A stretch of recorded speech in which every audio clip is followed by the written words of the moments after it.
it's Brian here. Today, I'm going to be talking about the San Francisco 49ers. As always, going to be doing my edge-to-edge videos where I talk about each position for each team and give it edge based on the talent and the things that I believe that they're going to do for this game this Sunday. Well, in this case, Thursday night, since the 49ers and Cardinals, they're going to be playing Thursday night football. Very quick turnaround for the 49ers. They defeated the Carolina Panthers on Sunday in San Francisco. Now they have to travel to Arizona on a very short week, so this could be a very trap game for the Niners. Although, looking at everything, I think the Niners overall are a better team, but you never know. I mean, division rival, you want to take them seriously because division rival, but, we'll see what happens. Anyways, going to be talking about this. Should be a fun one. Always controversial with the other fan base every time I talk about this video, but anyways, I really don't care if you disagree with me. It is what it is. If you hate me, if you think I'm biased, then it is what it is as well. I'm not going to really say anything. But anyways, let's get this video started. But before I do, please like and subscribe. That's going to help out a lot.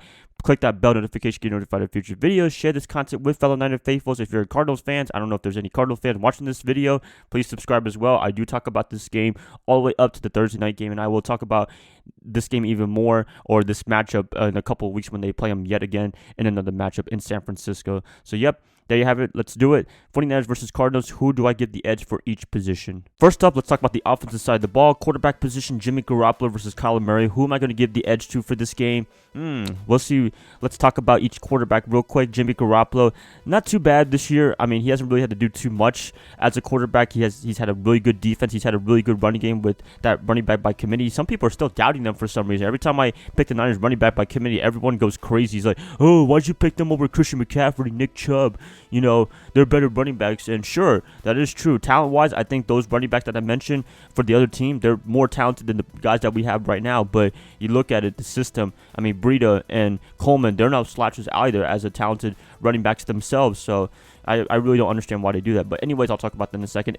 Garoppolo, as I said, he hasn't had to do too much. He's been managing the game. He does turn the ball over. He did have a turnover against the Panthers, which was not good at all. That really still concerns me overall for this team. That the only big concern really is Garoppolo turning the ball over. Hopefully he doesn't do that as much. Hopefully he kind of tames it as much as possible, especially playoffs coming up really soon. You really don't want to turn the ball over at the wrong time. So that's the main thing about Garoppolo. Murray, not too bad of the season as well. I mean, considering he's a rookie, considering that's the Cardinals, the terrible offensive line, Cliff Kingsbury, he's trying to get something going. And 3-4-1, I gotta give him credit. I didn't think they were going to be this good considering the circumstances, but, it could always be better. But at the same time, I mean, I think a lot of people, including myself, had the Cardinals as being one of the worst teams in the NFL. But so far, not too bad at all for them. But if I had to give it edge, I'd probably give it to Garoppolo just because he doesn't really have to do too much, and if he doesn't turn the ball over, I think they have a really good, successful offense. Kyler Murray, he has to do a little too much. Offensive line is trash, so he's going to have to deal with our pass rushers. That's not going to be fun for him, in my opinion. So,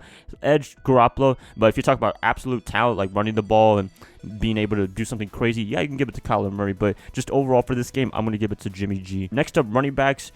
Who is going to be our running backs for this game?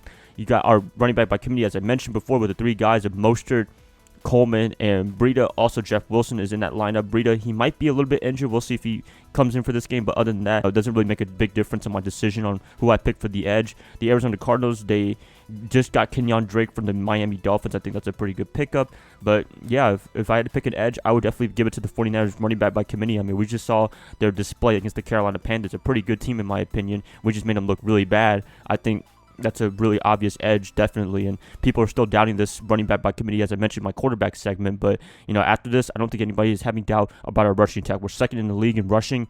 And, with the fresh rotation, not a bell cow running back, I think it's very beneficial for the 49ers and the players as well. They don't have to be carrying the load.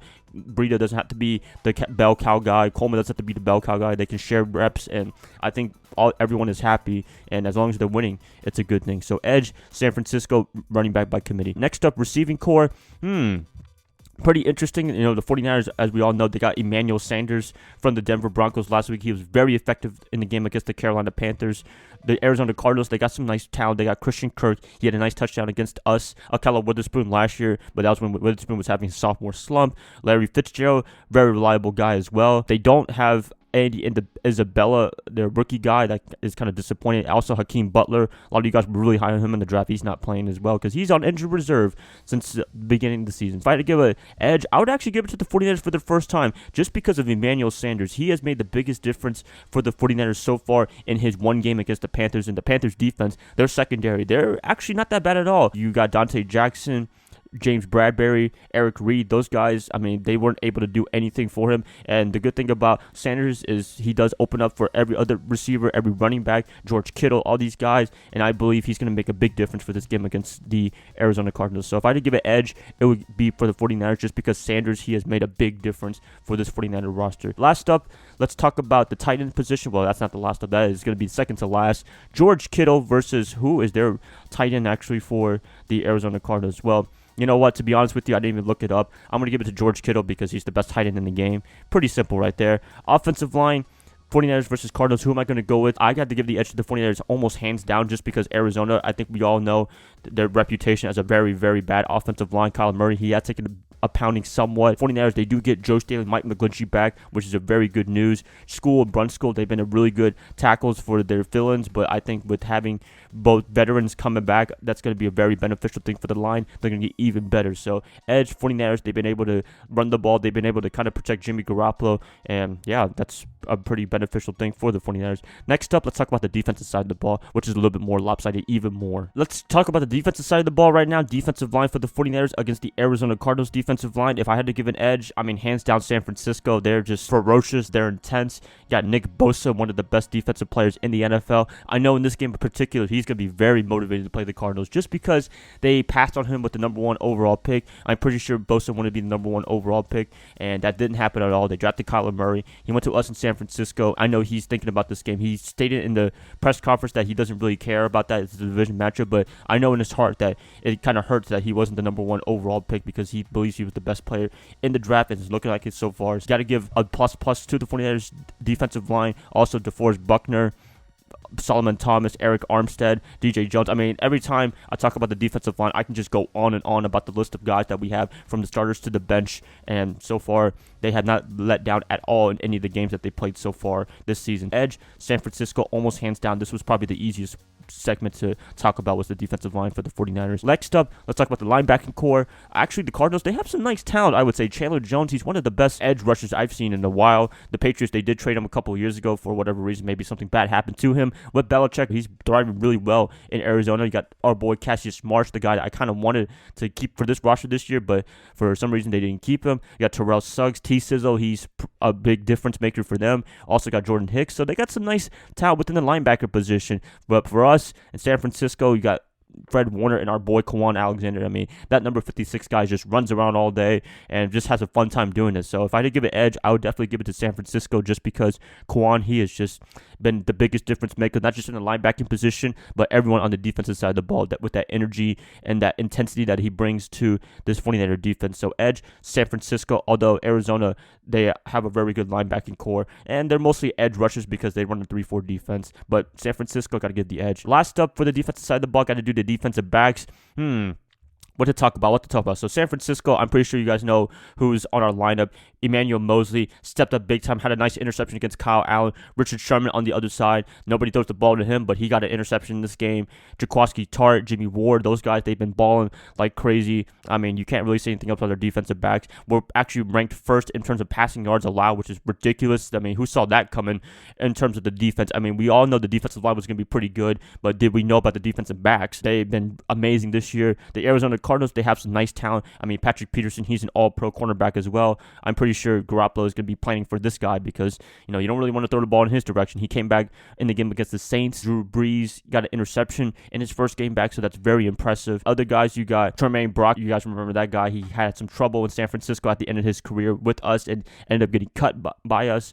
So, yeah, I mean, the only guy notable in this defensive backfield is Patrick Peterson, the all-pro guy, but that's a guy you don't want to take lightly at all. Kind of like Richard Sherman for us. But if I did give an edge, hands down San Francisco, just because we have a very good passing defense. And yeah, I mean, there you have it right there. Last up, special teams. Let's talk about this. Actually, Andy Lee is the puncher for the Arizona Cardinals, which is crazy. We have our own little puncher man named Mitch Wishnowsky. That guy's a physical guy. I mean, you saw that roughing the I don't know what you want to call it, unnecessary roughness on the special team guy when that kickoff happened or punt or whatever. It was freaking intense. It was amazing, but he did get penalized for that as a puncher. Hopefully he doesn't get fined for that. But anyways, Wisniewski, Robbie Gould, Kyle Nelson returning. I have to give the edge to San Francisco just because Nelson, he's been a big difference maker with Gould. They've had a lot of chemistry together for the past couple of years. It's been really beneficial, and had a really good game against Carolina. So edge, San Francisco. I do love me some Andy Lee, though. Last up, let's talk about the coaching. Edge to edge, Kyle Shanahan versus Cliff Kingsbury. Who do I have to give the edge to? I'm actually going to give it to Kyle Shanahan. Not because they're just 7-0 and they're just rolling around like crazy, but, you know, if you look at his offensive mind, he is just freaking a genius. You look at the game against the Panthers, I mean, a lot of misdirection, one of the top defenses in the NFL, and he just picked them apart, essentially. I mean, it was really easy to do, and he made it look very seamless, and maybe that they exposed the Panthers, definitely. Arizona, I mean, Cliff Kingsbury, I'm not the biggest fan of, to be honest with you. I don't know if it's going to work out in Arizona. So far, it looking like it a little bit. I mean, they're doing pretty good considering the fact that people thought they were going to be the worst team in the NFL, but still, I mean, I'm still not a big fan of him, to be honest with you, but I have to give the edge to Kyle Shanahan just because of his offensive prowess, and also Robert Saleh, man, he is just motivating this team like no other. So, yep, San Francisco edge. I mean, this is the second time that I pick everything in San Francisco. Arizona fans are probably going to call me biased for whatever reason, but, I mean, you look at our team, it's a lot different from the past couple of years. I mean, people are like, oh, Arizona, we beat San Francisco for the past couple of years now. We swept y'all. But you can't do that. I mean, people in Tampa Bay tried to do that to me and didn't really work out. You gotta look at this year, and this year in particular in San Francisco, they made the biggest jump so far from being one of the bad teams all the way to being one of the best teams in the NFL. And for me, they weren't even a bad team last year, in my opinion. They went 4-12, but at the same time, they were in very close games, even with CJ Beathard, Nick Mullins as their quarterback, and they were still able to compete big time. And this year with Garoppolo coming back, with some additions in the draft and free agency, everything came together, and this is the year that we're supposed to have from last year. 2019, great year. This was supposed to be 2018, but hey, a year late, but I don't really care. They're doing good right now. So, yep, San Francisco edge almost everything, and, you know, it is what it is. Just my opinions. If you don't like it, then I'm sorry, but anyways, going to end the video right there. Please let me know what you guys think about the edge to edge. Who would you give the edge for each position? I like to hear what you guys have to say in the comments below. If you guys like this, please like and subscribe. That's going to help out a lot. I'll be catching you guys up tomorrow for Prediction Tuesday. I'll see y'all then. Bye, guys. Love y'all. Y'all have a great rest of your night. Go Niners all day.